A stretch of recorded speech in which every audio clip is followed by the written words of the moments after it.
Assalamualaikum warahmatullahi wabarakatuh. Perkenalkan, nama saya Zidan Dayati Rahman, mahasiswa di Fakultas Teknik Universitas Negeri Semarang. Dan saya akan membacakan jurnal yang saya buat berjudul Sosial Media sebagai Narkoba Dopamin Digital yang Merusak Generasi Z. Jadi, penelitian ini mengeksplorasikan fenomena penggunaan media sosial sebagai bentuk narkoba digital yang secara signifikan memengaruhi kesehatan mental dan perilaku generasi Z. Melalui pendekatan literatur, artikel ini menganalisis bagaimana algoritma platform digital dirancang untuk memicu pelepasan dopamin secara terus-menerus dan menciptakan siklus adiksi yang serupa dengan tergolong zat kimia. Hasil kajian menunjukkan bahwa paparan terlebih terhadap media sosial seperti likes dan komen berkontribusi pada penurunan rentang perhatian, peningkatan keseimbangan sosial, dan gangguan pola tidur. Algoritma media sosial yang diarahkan oleh AI dirancang semata-mata untuk menarik perhatian kita demi keuntungan tanpa prioritas masalah etika, personalisasi konten, dan meningkatkan keterlibatan penggunaan dengan terus sesuai umpan dengan referensi individu. Algoritma adiktif ini dirancang untuk memaksimalkan waktu layak, sehingga memperdalam aktivitas pusat penggunaan otak. Siklus konten yang diumpatkan dan meningkatkan keterlibatan ini mempercepat perkembangan perilaku adiktif. Interaksi antara visualisasi otak yang berubah dan optimasi konten yang diarahkan oleh AI menciptakan lingkaran umpan balik yang mendorong kejadian media sosial di kalangan remaja. Dan hal ini menimbulkan kekhawatiran etis yang signifikan terkait privasi dan profesi konten yang dipersonalisasi. Dan pada artikel ulasan ini menawarkan analisis konferensis dan mendalam tentang dampak neurofisiologis media sosial pada remaja dan kekuatan moral yang mengaturnya. Artikel ini juga memberikan solusi untuk penggunaan media sosial yang etis dan mencegah kejenuhan di kalangan remaja.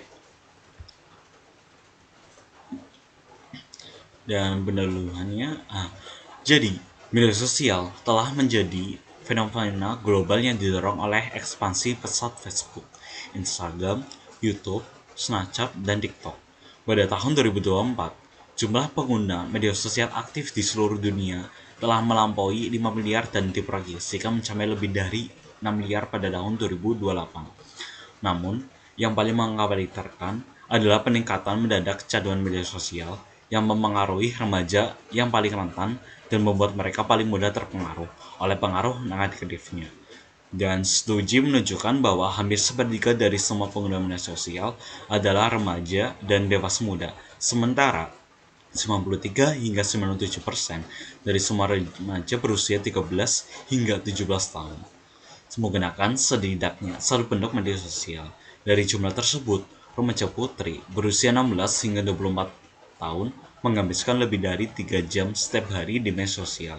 Sedangkan untuk remaja putra pada kelompok usia yang sama, sekitar 2,5 jam sehingga menjadi pengguna paling aktif dalam kelompok usia tersebut.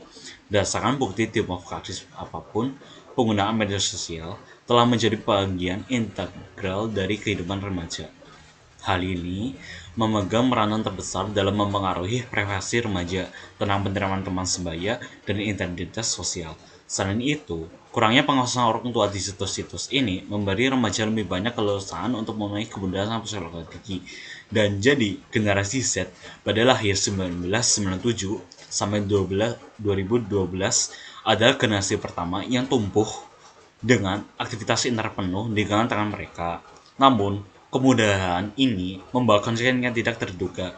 Jadi, media sosial bukan lagi sekadar alat komunikasi, melainkan infrastruktur neuroaplikasi yang mereplikasi pada otak manusia.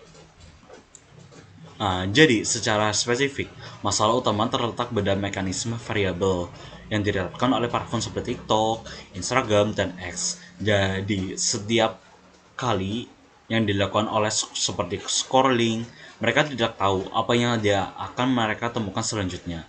Ketidakpastian ini lah yang memicu lonjakan dopamin neurotransmitter yang bertanggung jawab atas rasa senang dan motivasi. Dan bagaimana pembahasannya? Yaitu satu, mekanisme neurobiologi dopamin sebagai narkoba digital. Jadi, Penggunaan media sosial telah dikaitkan dengan penurunnya tentang perhatian, fasilitas emosial, dan berkali-kali kompulsif di kalangan anak muda. Demikian ungkap sebuah laporan baru dari NTU Singapura dan lembaga riset berbasis di Singapura, Research Network, bekerjasama dengan pelaku IR yang berbasis di AIS, Eastern Labs EA. Dan jadi, pada penelitian tersebut menemukan penggunaan media sosial yang berkepanjangan dengan kesulitan dilaporkan oleh remaja dalam mempertahankan fokus, peningkatan kelelahan emosional, dan perilaku menyerupai kecanduan. Dan pada penelitian ini muncul pada saat para pembuat kebijakan di seluruh Amerika Serikat dan Eropa sedang meneliti dampak yang lebih luas dari media sosial terhadap kesehatan masyarakat dan keamanan nasional, terutama yang berkaitan dengan platform seperti TikTok.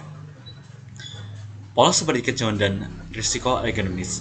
Studi tersebut menemukan bahwa 68% peserta remaja melaporkan kesulitan berkonsentrasi, sementara banyak yang menggambarkan kesulitan menyelesaikan tugas sekolah atau terlibat dengan konten yang berdurasi lebih dari 1 menit. Seorang remaja berkata, TikTok lebih membuat rentang perendah saya sangat rendah sehingga saya bahkan tidak dapat menonton video berdurasi 1 menit. Otak dilatih untuk terus mencari hal-hal yang baru, imbalan instan, melalui pemekaran umpan balik yang didorong oleh dopamin. Jelas Profesor Carver.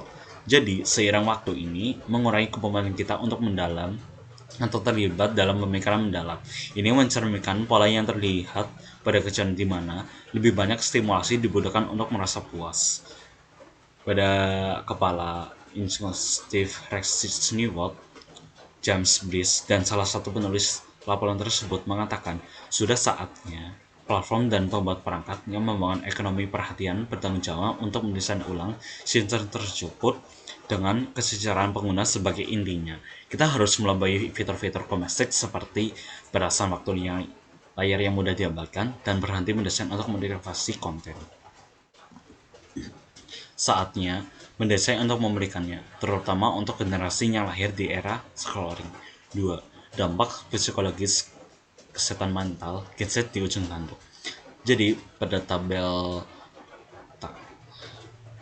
tabel tersebut tampaknya yaitu kecemasan FOMO dan berikatkan overactivity echo chamber, dan buktinya ada di UI 95% remaja cemas, atau pada Pulau Jawa lebih dari 35%, dan statistik akuratnya pada itu. Dan dampak tersebut depresi atau self-harm, reduce sensitivity, dan cyberbullying.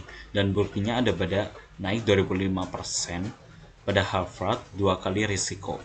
Dan dampak lagi yaitu gangguan tidur, mekanisme developmentnya blue light plus natif malam. Dan bukti Indonesia atau globalnya kurangi RAM 30% atau 70% kurang dari 6 jam. Dan dampak lainnya body dysmorphia, mekanisme developmentnya filter dan perbandingan. Dan yang ketiga, dampak sosial dan produktivitas pada ancaman industri. Generasi 4. Penggunaan media sosial yang meluas telah memicu kekhawatiran yang semakin besar tentang efek neurobiologisnya, khususnya tampaknya pada dopamin, neurotransmitter yang terkait dengan penghargaan, motivasi, dan kejuan.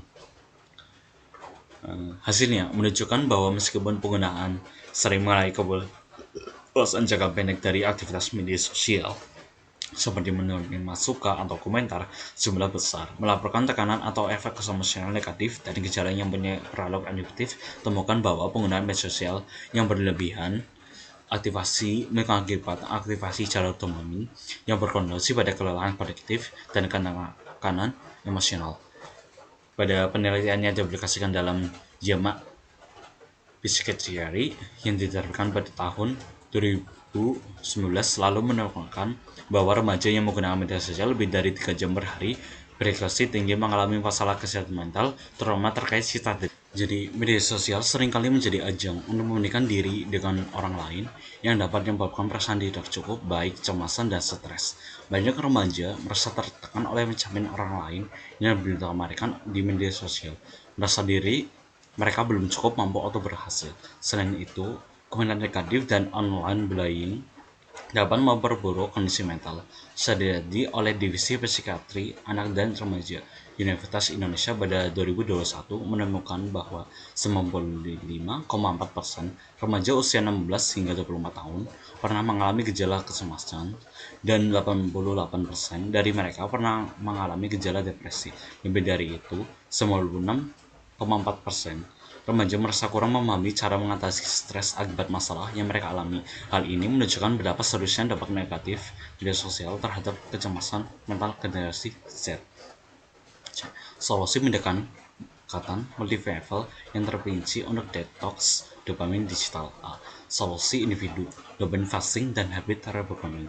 Yang pertama adalah dopamin fasting, yaitu pada 24 hingga 48 jam per minggu tanpa medsos. Journaling reward, catat high dopamine versus low dopamine.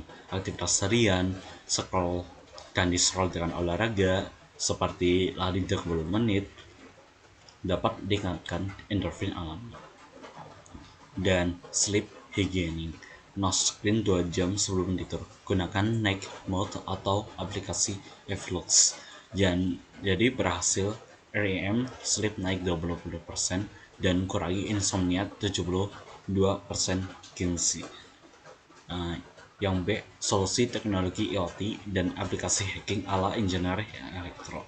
Sebagai mahasiswa IoT, bangun tools kostum untuk intervensi otomatis seperti Smart Anti-Scroll pada proyek Arduino atau ESP32. Dapat seperti jadi yang pertama hardware ESP32 plus akselerator meter plus OLED display sensor deteksi generator. Yang dua software hitung waktu layar via Bluetooth synchronization HP. Yang ketiga fitur lanjutan integral ML TensorFlow Lab prediksi carving berdasarkan pola penggunaan kirim data ke aplikasi untuk gamifikasi poin reward non digital. Yang keempat biayanya 200.000 Turtle gitu open mirip Forest aplikasi 30% syariah lah ya. Yang kedua Edge Computing Dashboard Raspberry Pi server rumah pantau device keluarga. Jadi orang tua jika anak Gen Z lebih dari 3 jam sinkron big data laporan untuk laporan mingguan. Yang terakhir browser annotation. Jadi buat Chrome atau Firefox addition blokir algoritma feed dan ganti chronological review. Jadi open source via GitHub. Si solusi kebijakan jadi rasional, regional, dan global. Yang pertama menjaga dopamin. Jadi modal Cina dalam kurung batas 2 jam per hari anak di bawah umur 14.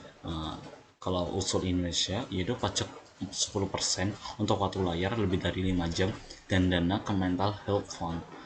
Yang kedua getting algorithm Euro DSE 2024 untuk transparansi. Indonesia ikuti dengan label hack dopamine konten pada TikTok atau Reels. Yang terakhir pendidikan nasional masukkan modul digital neurologi di kurikulum Merdeka dan targetnya yaitu Gen Z 2026. Jadi kesimpulan dari tersebut, fenomena media sosial sebagai narkoba digital telah terbukti secara konferensis merusak generasi Z melalui pelepasan dopamin berlebih yang didorong algoritma AI adaptif. Kajian literatur menegaskan bahwa paparan konten, personalisasi, likes, komen, scrolling variabel memicu siklus adiksi, mirip keterangan kimia, menyebabkan penurunan rentang perhatian, kecemasan sosial, depresi, gangguan tidur, dan body dysmorphia. Dampak sosial yang rentan pada Gen Z tahun pertama aktif versus tadi global 2024. Yang ketiga, ancaman produktivitas di industri. Generasi 4 dengan pola kecanduan serupa judi yang merugikan fokus akademik dan inovasi. Solusi multivital yang disukai domain fasting yaitu kurangi toleransi 30%. IoT Smartwatch Arduino atau ESP32 pajak dopamin ala Cina dan modul kurikulum Merdeka menawarkan jalan keluar etis dan praktis prioritas catatan di atas profit. Sebagai mahasiswa Fakultas Teknik UNES, rekomendasinya yaitu adopsi proyek open source GitHub untuk detektos pribadi. Yang kedua, advokasi regulasi Kominfo dan riset lanjutan Neuro IoT guna cegah lingkaran umpan balik adiktif bagi 6 miliar pengguna proyeksi 2028. Sekian, terima kasih dari saya. Wassalamualaikum warahmatullahi wabarakatuh.